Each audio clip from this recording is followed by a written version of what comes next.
Are you an ambitious, driven entrepreneur starting to feel overwhelmed, maybe a little trapped by your business?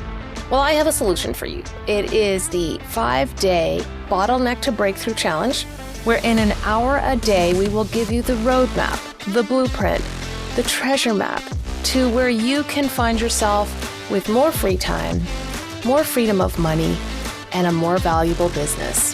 Hope to see you soon. www.bottlenecktobreakthrough.com.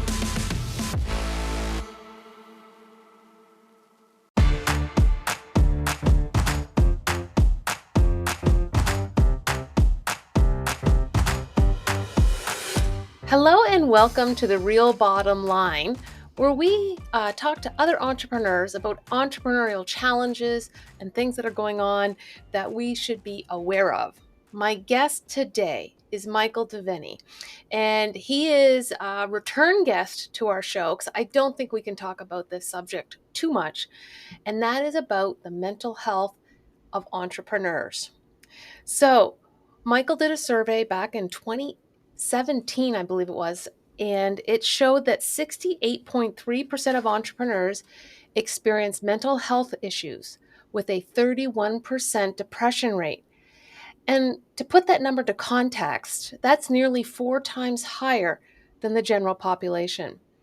And also, 72% of respondents questioned whether they are getting what they want from their businesses.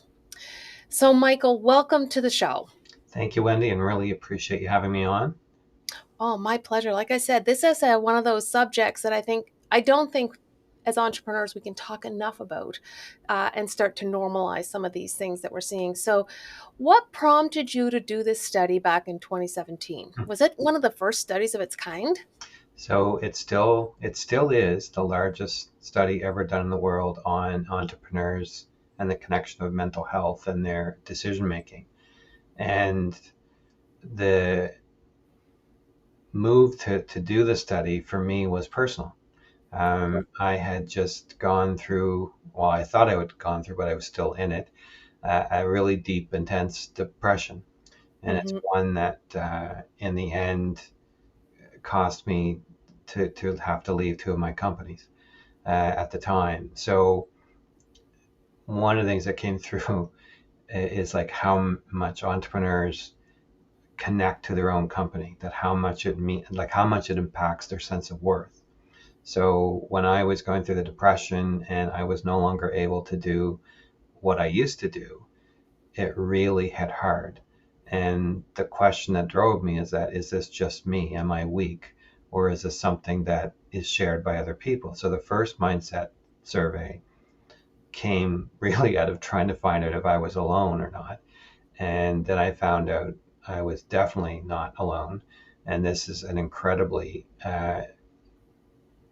big problem that there's talk about, but very little action. So that brought me in to do the Mindset Project survey, publish all the results, and I had hoped that it would lead to a lot of change, although it has not been the change that I expected, I guess. I'll put it that way. Do you think that you were able to affect a change in the level of awareness, but maybe not action on solving? That would be a really polite way of wording it. So I think, and this is in general, not just for entrepreneurs, but I think it's probably worse for entrepreneurs. We're talking a lot more about mental health. A lot of people are saying it's now become more acceptable to talk about it, but it really isn't. Like, we're talking about it, so it's like we're checking a box. And like, no, you can talk about it, but like, we don't want to hear it. And I think, as you know, I've written a blog for a long time, being very open about my mental health journey and what was going on. And I've had so many people, friends, discourage me from writing, that I would ruin my career, ruin my ability to earn business if I continued to talk about my mental health so openly. I actually found it to be the opposite. That people, I think, warmed to the fact that I could just say it as it was and not worry about it.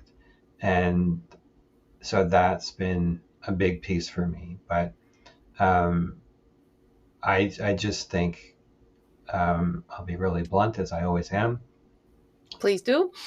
Government likes public relations opportunities.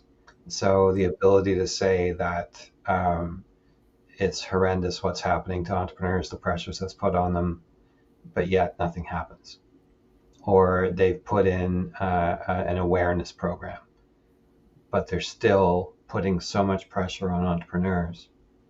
The sense of isolation that entrepreneurs feel, as we're going through this second uh, rendition of the survey, like we're seeing, like it's even more intense than it was before. Oh, really?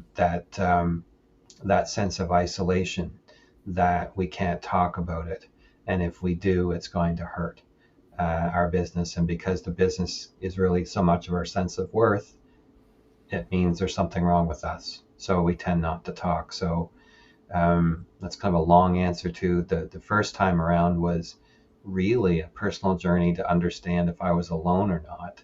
Yeah. And I know for me, the last number of years have felt heavier, and a little bit darker with the pandemic, with all the things going on in terms of geopolitics and what also could be ahead.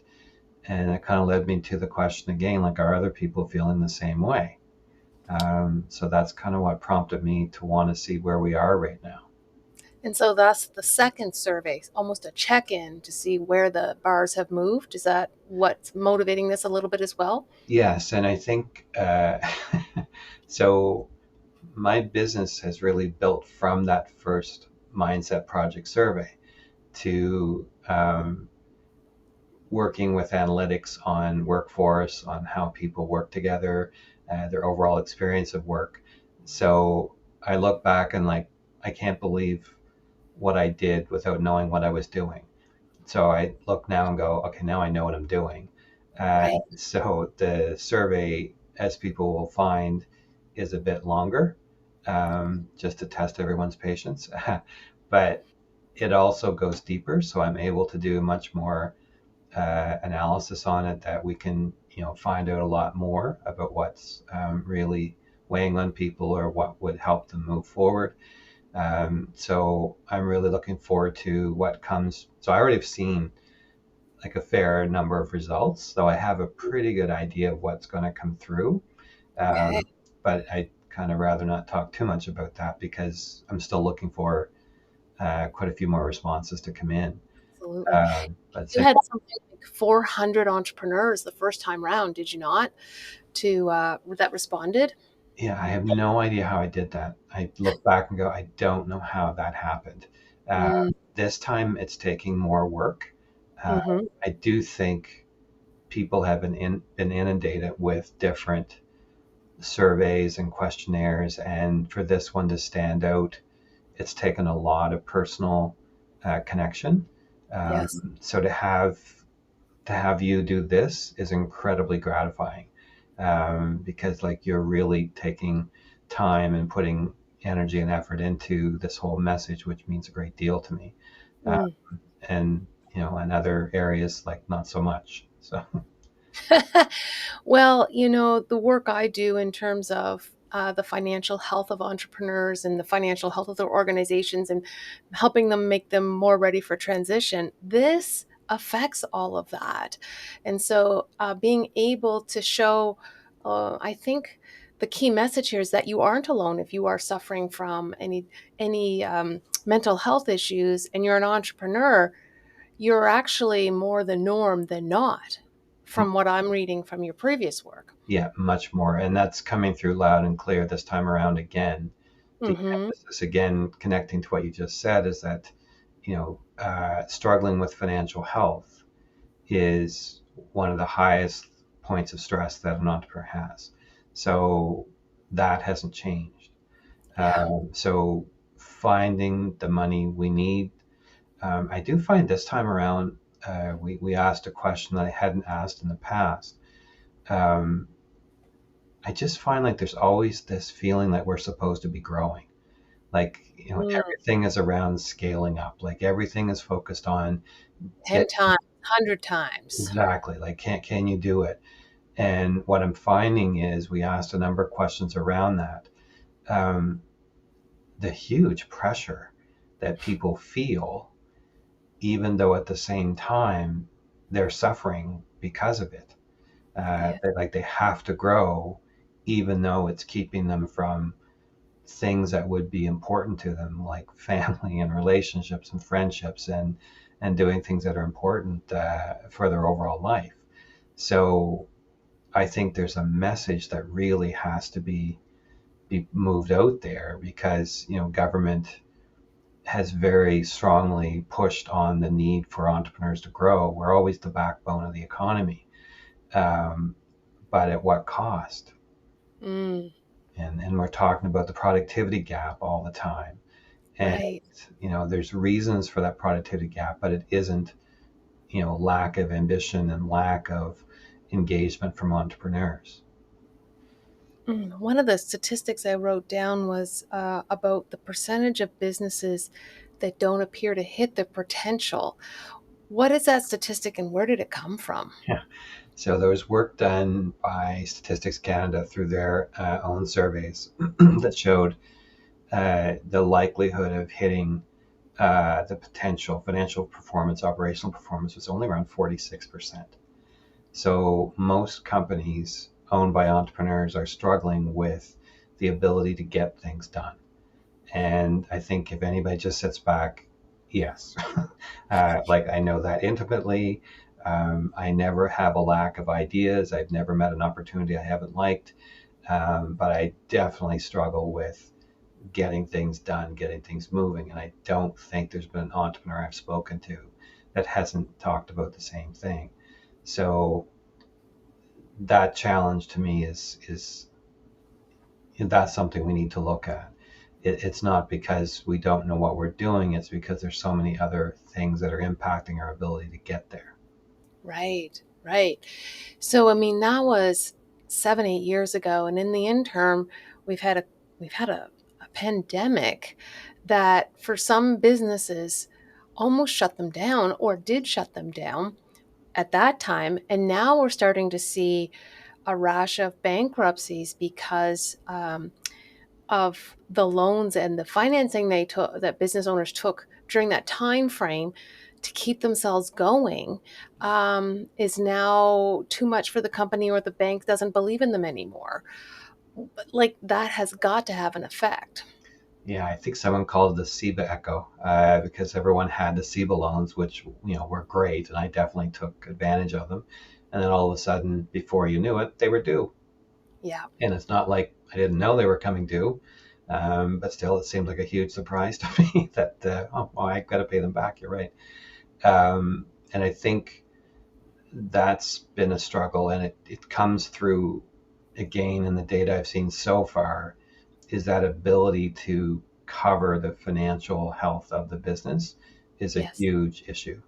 Well, Um, and I think that there's this perception that when COVID went away, like or dissipated, because it's still here, but yeah, you need a way to them for the most part, life returned to mostly normal, that your business level would return to normal almost right away. And when I talk to some entrepreneurs or they're communicating, they're like, listen, it took us another year or two to get back to that level. And now we have additional loans and interest rates went up. So it was like this perfect storm of they're still not out of the water.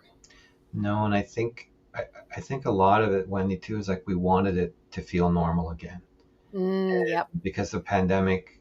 I think the pandemic had a larger impact than we all have realized, yep. and the isolation of it, uh, Mhm. the fear, I think, of coming firsthand that we could lose everything Yeah. in a certain event. So things went back to normal, but I think we wanted them to. But I think it's left this.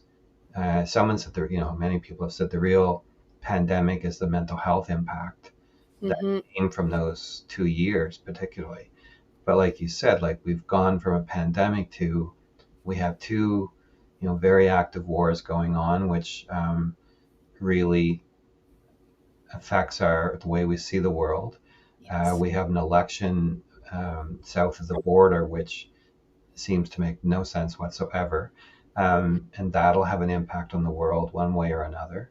Hmm. So it does, like I said, the world feels a bit heavier right now. And I'm not sure we fully recovered from the impact of the pandemic in terms of our outlook and our resilience and our ability to manage it all. We're Hmm. trying and we're telling everybody we're fine. But what I'm seeing in the data is that's not particularly true. It's interesting. I know from myself and my perspective is I've almost had to learn how to socialize again and actually Yes. make sure that I am following up on opportunities to do so to gain that muscle back again. But I come home exhausted after Yes. certain events. It seems to take more effort than it used to. And Yeah. like I've aged, so that could be part of it. But, I do find it definitely feels, like I said, it feels heavier. And AI, like artificial intelligence, has been this massive opportunity and change that is coming, really rapidly. Although it's been around for years, the last 2 to 3 years, particularly, has just been just this Boom. accelerated advance. So Yep. there's a big issue of, like, AI is the new electricity. It's going to change the way we work and live in almost every way. Hmm.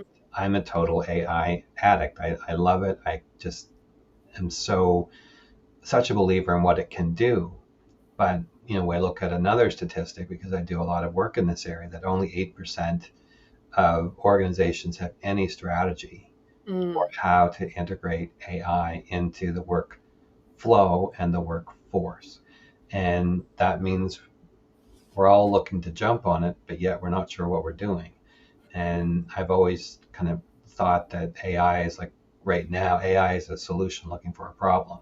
Instead of, we should do the other way around, is like, what's the problem we have that we want Yeah. to resolve in our business, and how can AI help with that? So I think a lot of people are, feeling some stress as to, I know from the data I'm seeing, is that there's not a high level of confidence in the direction people are taking. Why do you think that comes? Like, I guess maybe I'm a little bit of an early adapter. I've been kind of geeking around like you have. Um, where's the stress point for the entrepreneur around AI? Is it that they should be using it and they can't see the use case yet, or they're afraid of being left behind? Like, where do you think that stress point is? I think the biggest stress point is, where do I start? Mm, So all the pressures you mentioned are there, and then it just seems overwhelming. So where do I start? yeah. And I do strategy work on this side, and people say, well, why would I even set up a strategy? It's changing every 3 months. I said, well, if you don't have a strategy, you're not going to be able to respond to those changes. Mm, Idea is not to set some 5-year strategic plan. It's to be able to have a sense of where you want to focus, and be able to apply AI in a way mm, that would help your business. And I firmly believe it can help our lives and our businesses. I understand the risk, but AI on its own will not take over the world. It's still programmed by people. So it yeah. all comes down to how we actually use it and how we apply it. Totally agree with that. And so there's been the pandemic, economic upheavals, AI.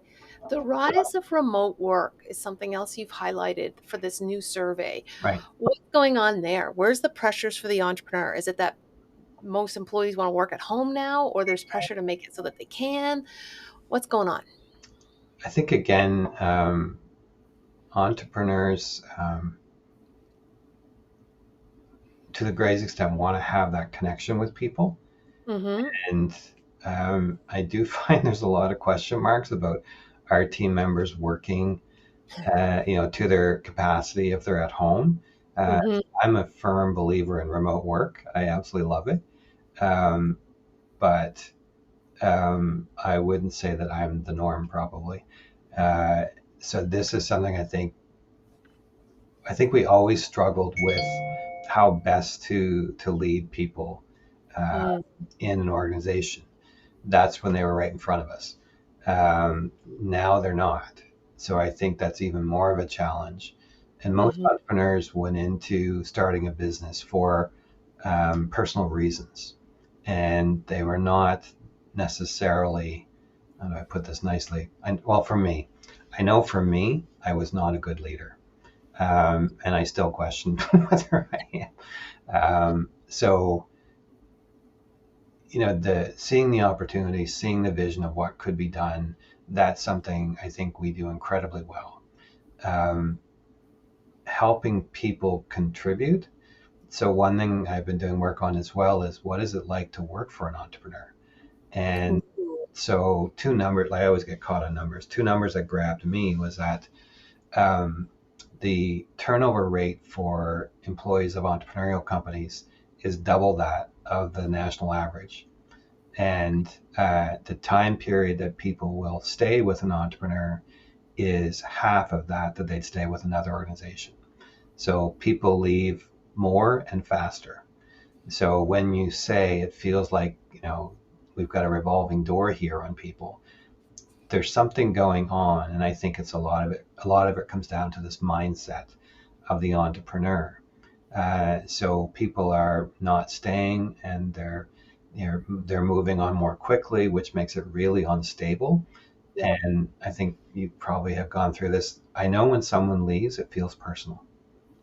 And Mm. in a large organization, it wouldn't be the same. But because the business has such a connection to our sense of worth, when someone leaves, it feels like they're telling us that, we're not worth it, when they may have found a different opportunity that fits them better. Like there could be a lot of reasons. Hmm. That's something I think I'm really looking forward to looking at the connections there as I well. love the data.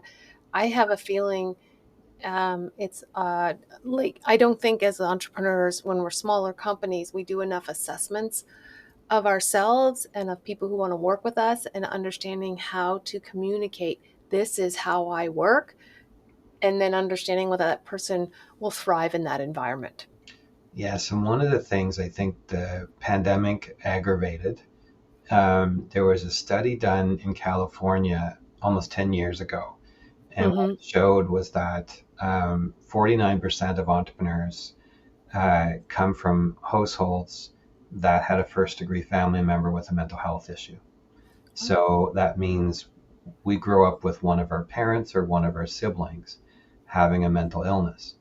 Okay. And that has a tendency to create an unstable home environment, which can lead to a higher likelihood of PTSD. And I was surprised last time around, we had almost, again, 4 times the rate of the general population, an incident rate of PTSD for entrepreneurs. So I have PTSD. I'm one of those statistics. And I wondered this time around, like, how prevalent is it here? Mm. And it is prevalent. So there's a high level of PTSD incident in entrepreneurs. Mm. And I think the pandemic triggered a lot of people. Uh, Yeah. and if you're not familiar, or you don't understand the impact of PTSD on you, like I don't know whether you probably haven't responded well to those triggers. So the anxiety rates are through the roof this time, and Mm. I think a lot of it comes from, there's something about, I think, when we come from households like that we want a greater degree of freedom, and we want to feel like we're more in charge. I think that leads us into entrepreneurship. And still, though, that PTSD potential is there, and it can be triggered by events, Mm. such as a pandemic when everything was unsettled. Like we had no control whatsoever.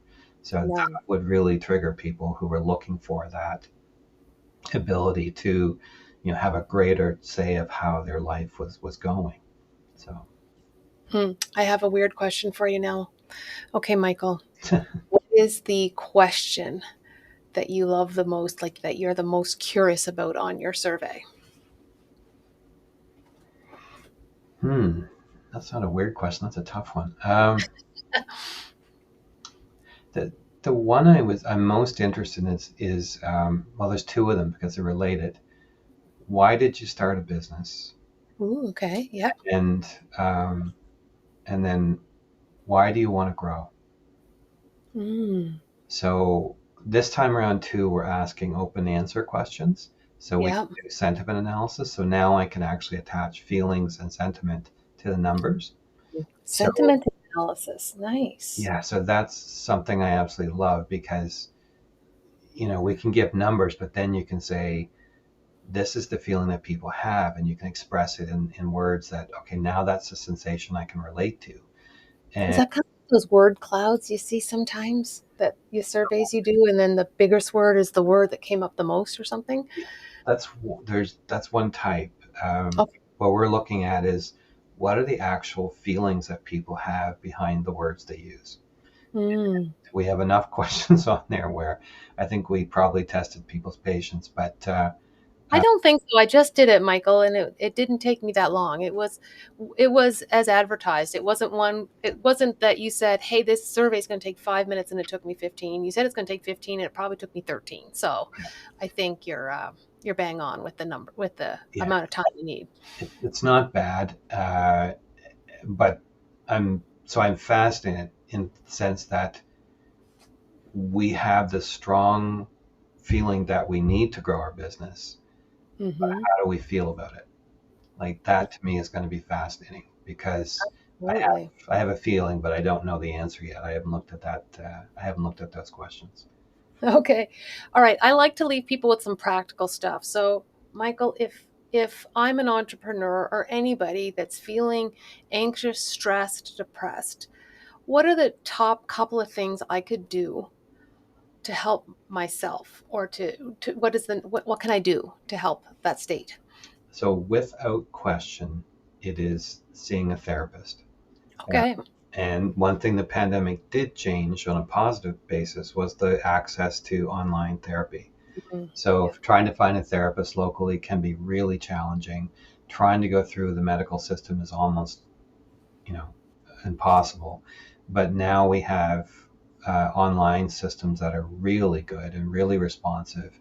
So particularly if you're from an underrepresented group and you don't see yourself in the therapists that are here, you can find a therapist who would be from the same identity group that you are looking for. So there's a greater sense of connection.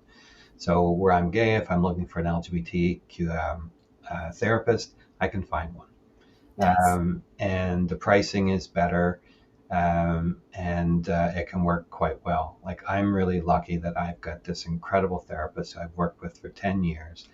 Nice. I've connected with him well, and he's done. I honestly say I wouldn't be here without him because there's been some pretty tough times in the last number of years. So I think knowing from the numbers in 2017 and from what I'm seeing in the numbers now, the biggest hesitation entrepreneurs have is they don't talk about it to anybody. So the first thing I would do is you need to talk to someone, and talking to a therapist, and don't wait until you have a problem. Talk to a therapist. They're going to listen, they're going to help. And there's something about having someone that just has to listen to you for that period of time. It's great. Yeah. So, what entrepreneur doesn't like an audience? So, it really works out well on many sides. Oh, that's amazing. Michael, this has been fascinating. So, um, for people to go take this survey and help add to the numbers and the learning for Michael's group, it's the mindsetproject.ca. Please go to. We'll have it in the show notes as well. It's a really important work that Michael and his group are doing to help understand the landscape, and this is how more resources, more supports may be developed, is because the problem is better understood. Any final thoughts, Michael? I think the biggest thing I need to say is thank you. Like a thank you to you for doing this and moving the word out. And I really have to thank Jason Davis and Raleigh Marketing. Jason's been, you know, fundamental in terms of getting this out and partnering with me to do this again. So I really appreciate his help.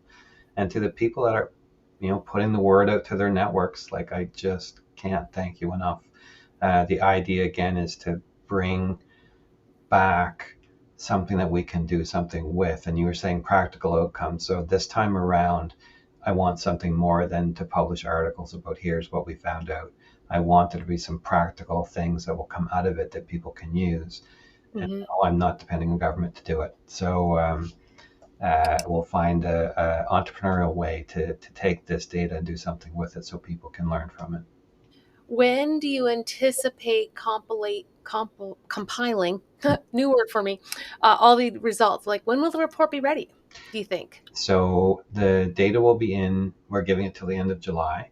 Okay. I want more than 434 from last time. Uh, Okay. so again, just can't help being an entrepreneur. It's got to be more than last time. So the results should be ready in September. Oh, that's amazing. So, Michael, I hope you'll rejoin us and share some of the results that you find In a so minute. that we Yeah. continue to talk about this important issue. Once again, it is www.themindsetproject.ca, where you can just scroll down and complete the survey that will help with the results. Let's get Michael over the 450 mark, you guys. And I think the real bottom line there is, if you are feeling anxious, stressed, or depressed, reach out and find some help. Thank you.